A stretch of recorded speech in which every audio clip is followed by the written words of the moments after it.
Now, starting off today's routine, I'm going to start with my matted hair like this. And before I start stretching, I definitely need to work on my hair. Just make sure that it's a lot more smoother and properly detangle it. Now, starting with heavily hydrating my hair, because when it comes to 4C hair and dryness, that does not work together. You don't want to be working with pain and all of that. Now that my hair is very much damp, it's so much easier to work with my hair and part in sections like this. And these are the sections that I'm going to be detangling my hair in. I'm going to be using flexi gel to detangle my hair. Now, working in smaller sections, I'm going to be applying flexi gel on the area that I'm going to work with, and I'm just going to apply it to my hair like this. This is just going to make my hair slippery, and that makes it a lot more easy for me to detangle, because water alone is just not enough. We're trying to minimize breakage as well, aside from making this whole process pain-free. Now, this means that I'm going to have to wash my hair before I start stretching. This is going to help my hair to be a lot more smoother and easy to work with. And now, to detangle my hair, take note that I'm detangling from the tips to the root with a wide tooth comb like this. This is also another best way to be able to reduce breakage. Now, for this detangling process, remember I'm using flexi gel, working in sections, wide tooth comb, and also detangling from the tips to the roots. Now, everything is just going to be working together overall to minimize breakage.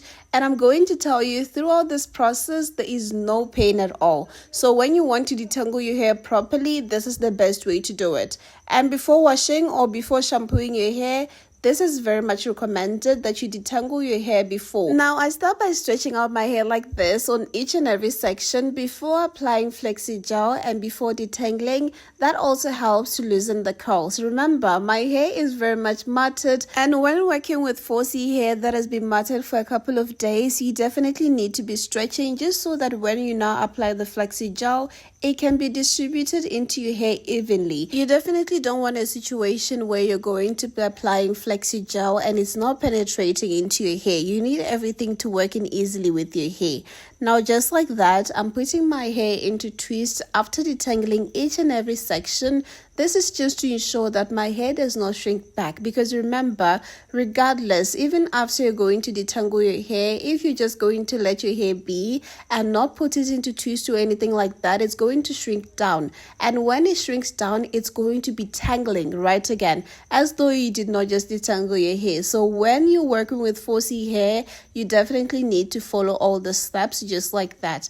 Now, just like that, I'm done with all the detangling, and this is the total amount of hair that came out while I was detangling. So follow all those steps. Now I'm just going to follow up with the shampooing, and I'm going to start by wetting my hair before I start using the soap to lather my hair. This is going to ensure that the soap is going to form a lot faster, and I'm not going to be able to waste product. So if you're using a shampoo as well, just get your hair wet before you start applying the shampoo. Now I'm going to start by focusing on my scalp. I'm going to be using a scalp scrubber like this, and then I'm just going to shampoo the sections to make sure that I get all the excess product out. Now, I always shampoo my hair twice, and for the second shampooing, I'm just going to take down the twist. I feel like I wash my hair better when the twists are taken out for the second wash. So first wash, focus on the scalp. The second one, just on the rest of the hair. And what I'm using to shampoo my hair is the African Black soap, and it's been treating my hair so well so far. And now, after all the shampooing, I'm just going to rinse my hair out, making sure that I'm not going to be feeling any more foam. I'm going to dry my hair with a shirt. It's a lot more gentler compared to a towel. Now my hair is a lot more smoother. Now I'm going to condition before I do all the moisturizing and stretching. This is going to help to introduce moisture into the hair, and it's going to help my hair to be a lot more smoother. Now I'm going to be applying in sections like this, just so that I condition all the sections of my hair. I'm going to leave this in for about 15 to 20 minutes, and just like that, it's just going to be ready to wash out. And when it comes to deep conditioner, never leave it in your hair for longer than an hour, because it's just going to over soften your hair. And when that happens, your hair is going to get way too soft, way too fragile, and it's going to break a lot more easily. So when you leave it in for about like 20 minutes or 30 minutes, that's more than enough, and it's definitely going to do the work. Now just like that, I'm going to finish all the conditioning. Now it's time to rinse out.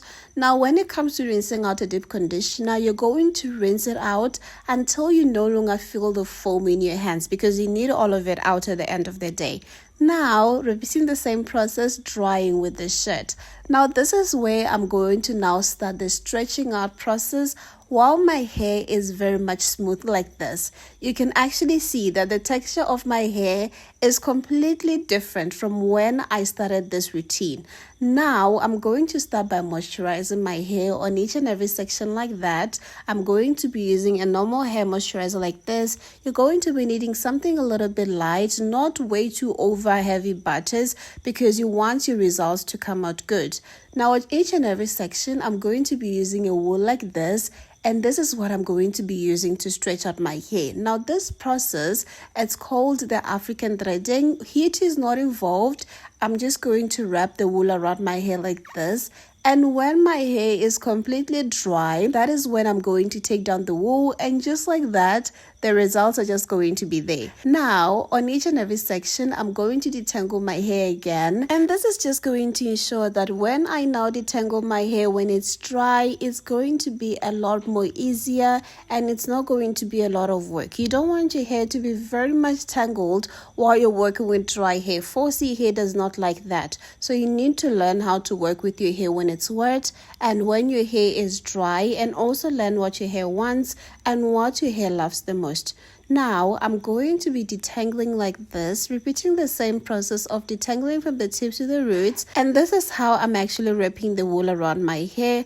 When I feel like my hair is shrinking in my hands, I'm just going to continue to be pulling, stretching throughout the whole process. Now, while I'm repeating this, there's a part that's going to show how I'm actually stretching out my hair while I'm wrapping like this. Now, you see on this process, this is what I mean. When the hair is shrinking in the hands, you stretch it out, and then you continue wrapping the wool around the hair. Because if you don't continue to stretch out the hair in your hands, and then it's going to shrink like that, you're just going to stretch out the hair in that length, and you're not going to get the best results. So while you're doing this, keep stretching the hair in the hands, and just like that, your hair is going to be in a good stretch out method. I'm going to repeat the same process until I'm done wrapping all of my hair. And just like that, I'm done with this whole wrapping thingy.